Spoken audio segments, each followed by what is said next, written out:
going to serve you a lot longer. It's going to give you a lot better mileage. It's going to work for you. It is considerably greater. So great is something that is considerably above normal or average. There's too many, can I just say it this way? We've already alluded to it once. There are so many churches peppered throughout this country. Amen. Down here, back up home, where we're all over the country. I was in Birmingham, Alabama, and I looked for 4 months before I ever found a church that I could actually feast at. Amen. 4 months sitting in the heart of the Bible Belt and could not find an independent King James Independent Missionary Baptist Church. Couldn't find it. Found one finally, and it was dead as a hammer. It was normal. It was just average. We don't want to be normal, and we don't want to be average. Amen. Amen. Amen. I don't want to be normal. I don't. Most people meet me. They say he ain't anything normal.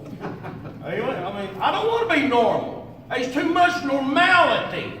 Amen. We don't want to fit the normal. We don't want to fit the cookie cutter mold that this world has got lined up for what church should be. Amen. What they think it should be. We don't want to be normal. Amen. And we don't want to just be average. Amen.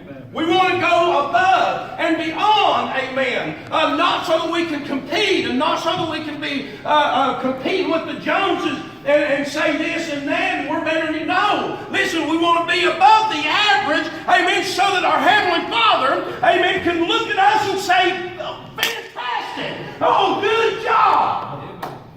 Amen. I'm going to tell on something on Brother Odie. Oh, yeah. I love Brother Odie. He has been one of the sweetest souls that I've ever met.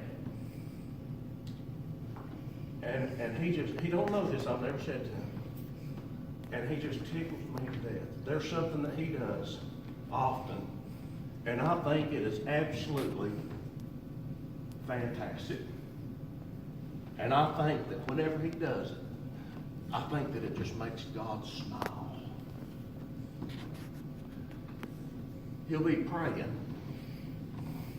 and he says, Lord, I'm so proud of you. Like God's his child. Hey, you ever noticed that?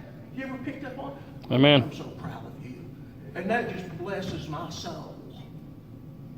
And I think whenever you say, Brother Odie, I think the Lord's looking down and saying, oh, I'm so proud of you. Amen. You serve me, and you love me with your life. I'm so proud. I think your picture is on his refrigerator. Amen. Amen. Yes, sir. Yes, sir. I'm just so proud of you, Lord. That just tickles me every time I hear him do it. Amen. Great. You see, we've got to have a great. We don't want to be average. Don't want to be average and don't want to be normal. But we want to have a great vision for South Haven Baptist Church. And how is that accomplished? And this is what Brother Michael was alluding to the other day. A vision is divine communication. Where there is no vision, people perish. Vision is divine communication as title of book of prophecy. In other words, our pastor sits over there, and this ain't going to be just a whole sermon about our pastor. You pray for him. But our pastor, I promise you,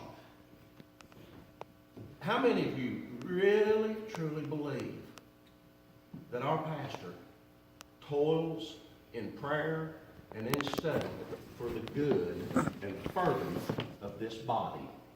I do. Amen. I do. I ain't got no doubt about it.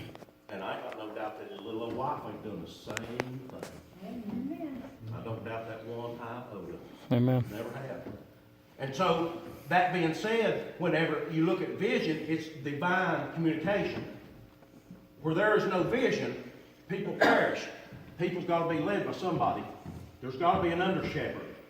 We got one. Amen. And he is communicating with the divine. Amen. He's got some divine communication going on right over there, right back here in this office, right here on this altar. He's got some divine communication going on for you and I, for Reagan, Brother Tate, for TR. Hey, amen, for all these little young'uns. Amen. Brother James, that little fella right there, countless hours already been spent on his knees seeking the good of that one. Amen. That one. Divine communication. And as he communicates, then God pours into his soul what he's wanting for this body. Now, what is the greatest thing? I've stood as long as I can. What is Amen. the greatest thing that we could do as a church body? Amen. Hitch our wagon. Not because he is our pastor, not because of he's a particular man, none of that. But listen, as we see him following God, and we see him obeying God, and we see him getting his direction from God, amen, the very best thing that we could do for this church, the very best thing that we could do for this community, the very best thing we could do for our pastor and his wife is to hitch our wagon directly behind his, and amen, and giddy up and go. Amen. Amen.